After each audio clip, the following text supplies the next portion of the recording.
BBG వారి ప్రతిష్టాత్మక venture Amaravati గచ్చిబౌలిగా ఎదుగుతున్న బేవర్లీ హిల్స్ కాజాలో ఇప్పుడే స్పాట్ రిజిస్ట్రేషన్ చేసుకోండి.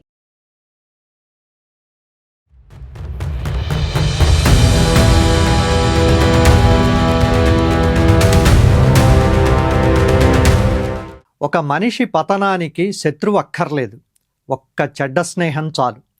చాణక్యుడు తన చాణక్య నీతిలో స్నేహం గురించి చెప్పిన సత్యాలు నేటి కాలానికి కూడా అక్షర సత్యాలు. ఆ శ్లోకాలతో వాటి అంతరార్థంతో ఈరోజు మనం మన చుట్టూ ఉన్న నకిలీ మనుషులను ఎలా గుర్తించాలో చూద్దాం. విషపూరితమైన స్నేహాల గురించి చాణక్యుడు చెప్పిన శ్లోకం ఇది.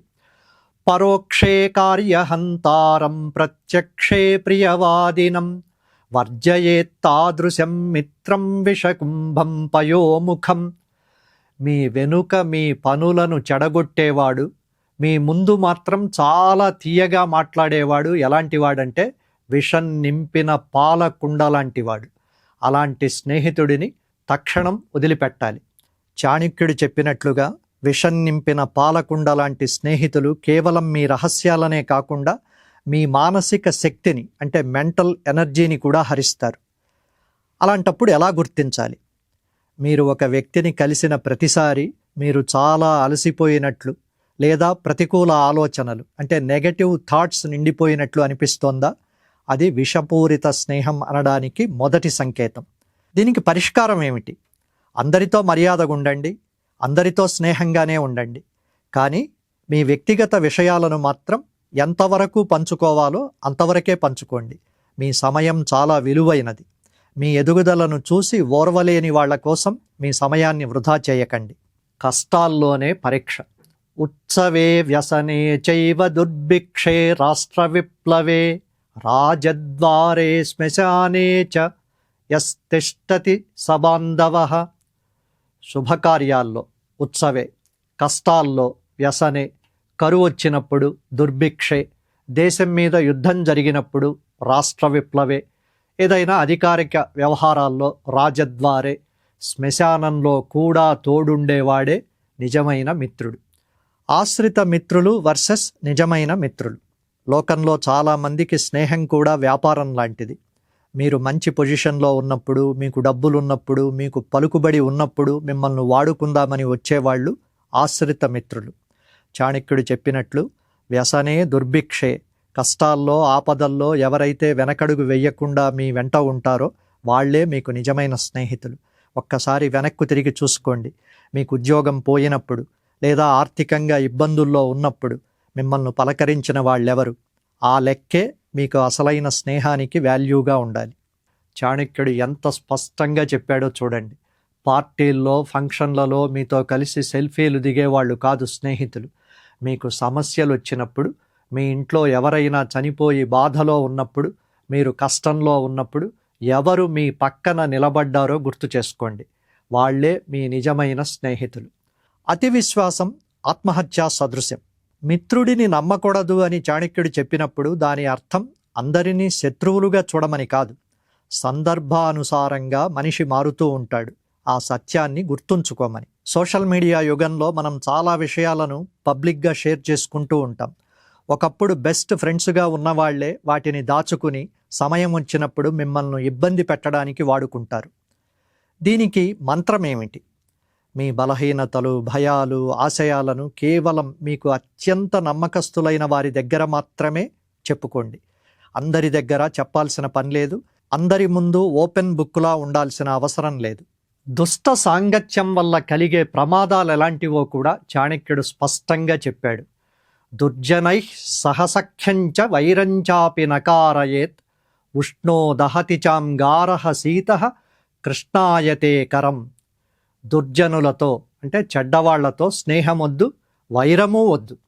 బొగ్గు వేడిగా ఉన్నప్పుడు చేతిని కాల్చుతుంది, చల్లారిన తర్వాత చేతిని నల్లగా చేస్తుంది. ఇది అద్భుతమైన ఉదాహరణ. చెడ్డవాళ్లతో స్నేహం చేస్తే మీ వ్యక్తిత్వం మలినమవుతుంది, అంటే నలుపంటుకుంటుంది. వాళ్లతో గొడవ పెట్టుకుంటే మీ జీవితమే కాలిపోతుంది వేడికి. అందుకే చాణక్యుడి సలహా, వారిని దూరం నుండి చూసి నమస్కారం పెట్టి పక్కకు వెళ్ళిపోవడమే ఉత్తమం. దుర్జన సాంగత్యం ఒక అలవాటుగా మారితే, బొగ్గు ఉదాహరణ అత్యంత శక్తివంతమైనది. మీరు ఒక చెడ్డ స్నేహితుడితో గంటల కొద్దీ గడిపితే మీకు తెలియకుండానే వారి భాషను, వారి ప్రవర్తనను, వారి నెగటివ్ థాట్స్ను అలవాటు చేసేసుకుంటారు. మీ చుట్టూ ఉన్న 5 వ్యక్తుల సగటు మీరే అవుతారు. మీ చుట్టూ 5 నెగటివ్ మైండ్తో ఉంటే 6వ మనిషిగా మీరు కూడా నెగటివ్ మైండ్తోనే మారిపోతారు. ఇలాంటప్పుడు ఏం చెయ్యాలి? దూరం పాటించడం అన్నది అహంకారం కానే కాదు, అది ఆత్మరక్షణ. మీ లక్ష్యాలను, మీ కలలను గౌరవించే వ్యక్తులతో మాత్రమే స్నేహం చేయండి. ఎలాంటి వాళ్లను నమ్మకూడదో కూడా చాణక్యుడు స్పష్టంగా చెప్పాడు. న విశ్వసేత్ కుమిత్రేచ మిత్రేచాపి న విశ్వసేత్ కదాచిత్ కుపితం మిత్రం సర్వం గుహ్యం ప్రకాశయేత్. చెడ్డ మిత్రుడిని నమ్మకూడదంటే మంచి మిత్రుడిని నమ్మచ్చా అంటే అలా కూడా వద్దంటాడు చాణక్యుడు. ఎవరిని అతిగా నమ్మకూడదు.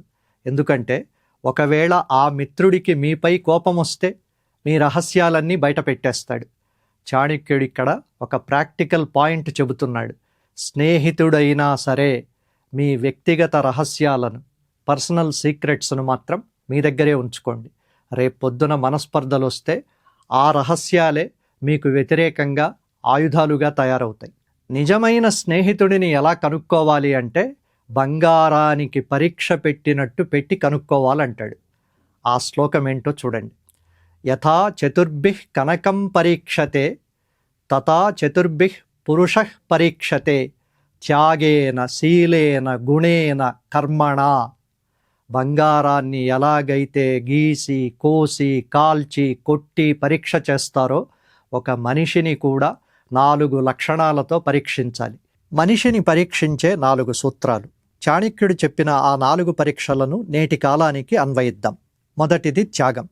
చిన్న చిన్న విషయాల్లో మీకోసం వారు సర్దుబాటు చేసుకుంటున్నారా లేదా? ప్రతి విషయంలో వారి లాభమే చూసుకుంటున్నారా లేక మీకోసం ప్రయత్నిస్తున్నారా? రెండోది శీలం.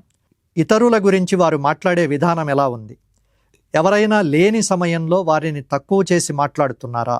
అలా చేసేవారు మీరు లేనప్పుడు కూడా మీ గురించి అలాగే మాట్లాడతారని గుర్తుపెట్టుకోండి. మూడోది గుణం. వారు నిజాయితీ పరులా, కష్టపడే తత్వం ఉందా లేక అడ్డదారిన వెళ్ళాలనుకుంటున్న వాళ్ళ, ఇది గమనించండి. నాలుగోది పని. వాళ్ళు చేసే పనులు ఎలాంటివి? సమాజానికి మీకు మేలు చేసేవిగా ఉన్నాయా, కీడు చేసేవిగా ఉన్నాయా అన్నది గమనించాలి. చాణక్య నీతిలో ఒక గొప్ప విషయం ఏమిటంటే అందరూ మిమ్మల్ని వదిలేసినా మీతో మీరు సఖ్యంగా ఉండాలి అన్నది. ఒంటరితనాన్ని భరించడం నేర్చుకోండి. నకిలీ స్నేహితుల గుంపులో ఉండడం కంటే ఒంటరిగా ఉండి మీ గురించి మీరు ఆలోచించుకుంటూ మీ ఉన్నతికి మీరే ప్రణాళికలు వేసుకోండి. ఒక్కసారి ఈ చెక్లిస్ట్ను ముందు పెట్టుకుని మీ చుట్టూ ఉన్న వాళ్లల్లో నకిలీ స్నేహితులెవరు, నిజమైన స్నేహితులెవరు అన్నది మీకు మీరే నిర్ణయించుకోండి. నకిలీ స్నేహితులు మీ సమయాన్ని, శక్తిని, గౌరవాన్ని హరిస్తారు. ఈరోజే మీ ఫ్రెండ్స్ లిస్ట్ ఒకటి చెక్ చేసుకోండి. తరువాతి ఎపిసోడ్లో చాణక్య నీతి 3లో శత్రువును జయించే మార్గాలేమిటో తెలుసుకుందాం.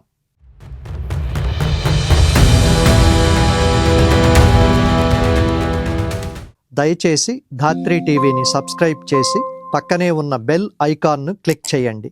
ఈ వీడియోను లైక్ చేసి మీ మిత్రులకు షేర్ చేయండి. మీ అభిప్రాయాలను కామెంట్లలో పోస్ట్ చేయండి. ఫేస్బుక్, ఇన్స్టాగ్రామ్, ఎక్స్లో మమ్మల్ని ఫాలో అవ్వండి. ఇలాంటి మరిన్ని ఆసక్తికరమైన కథనాల కోసం మా వెబ్సైట్ iDhatri.com చదవండి.